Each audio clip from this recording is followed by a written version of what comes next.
coming right there. Hey guys, how's it going? This is Jason with Tactile Rifleman. This week on Tactile Rifleman, we're going to talk a little bit about personal protection, both for yourself and loved ones and family members. Essentially, the list goes on and on about threats to Americans, both domestically and international. When you're walking around a strange city, whether you're on vacation or for work, it's absolutely critical to be aware of your surroundings. This begins all with mindset. If you're walking around the city with your head in the ground, looking on your phone, chances are if somebody wasn't looking at stealing your money or hurting you in some kind of way, well, they're looking at you now because you're the one who's not really paying attention to their surroundings.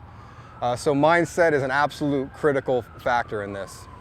Another thing to think about, if you don't have the benefit of having a guard dog at your disposal, you're going to want to think about really planning your operation or your family vacation or whatever in a strange urban environment.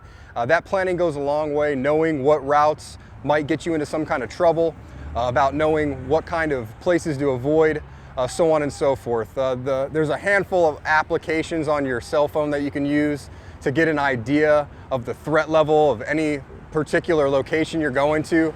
I advise you to use those and know before you go. One of the other things you can do as a person really looking out for your own protection is not to make yourself a target. Now, how do you make yourself a target? Essentially, you're just going to be the one that is loud and boisterous and looks like he doesn't know what they're doing. Granted, if you go out into some foreign country and you start drinking too much, yeah, you have a potential of perhaps somebody coming up behind you and potentially harming you or stealing your assets. Like I said, the list goes on and on. So what I'd like to go over is a couple tips and techniques that you can use, very basic, to keep your mindset in order and to avoid being a victim of somebody following you or posing a threat to your personal protection. A couple tips you can use. It's nothing glamorous, and chances are you're not going to really be followed in any particular scenario. If you do, one of the rules of thumb is to not piss off whoever decides to follow you, but if you're just kind of curious and want to take a look over your shoulder, I understand you can kind of just stand there and kind of turn around to see what's behind you. But a more nonchalant way, if you're in that kind of environment, is to just basically, mathematically speaking, you can just approach a crosswalk, stop as you're crossing the street, look over the shoulder where you just came from, and essentially look behind you and then to the left. It's pretty natural for people to look both ways before crossing the street. So it's not something completely out of pattern, it's not something completely odd as well. Another technique you can use is looking into a reflective surface. If somebody's following you up close, you can take a look and see if anybody is behind you. In the SEAL teams, we don't do much different than anybody else when it comes to personal protection.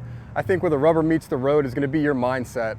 And from what I teach my friends and family and my loved ones is when they're in a strange place, doing normal things, to not be in the white, to not be non-attentive of your surroundings and know what's going on like around you and through you and just what's going on in your overall atmosphere. Now, it may seem obvious and it may seem really basic, but next time you're out and about, take a look around and see how many people are just kind of walking, not paying attention to what's going on. And man, I would hate to have one of my loved ones sit down in a coffee shop and have some creeper get up and just start following them around and have them not have the wherewithal to be aware of their surroundings, be more worried about what's going on their phone than what's going on around them, and to have them get harmed or assaulted in any kind of way. So I hope you take a couple of these tips away, put it out to your friends and loved ones just to get out of the white, get aware of your surroundings, and just be aware if you know when somebody's following you or stalking you or is a threat to your overall well-being. Thanks for watching, guys, and be sure to subscribe, click the notification bell so you get alerts on when this goes live.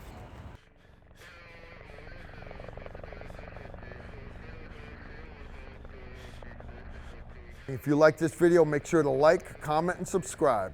Also, make sure you follow us on Facebook, Instagram, and Twitter so you don't miss out on anything.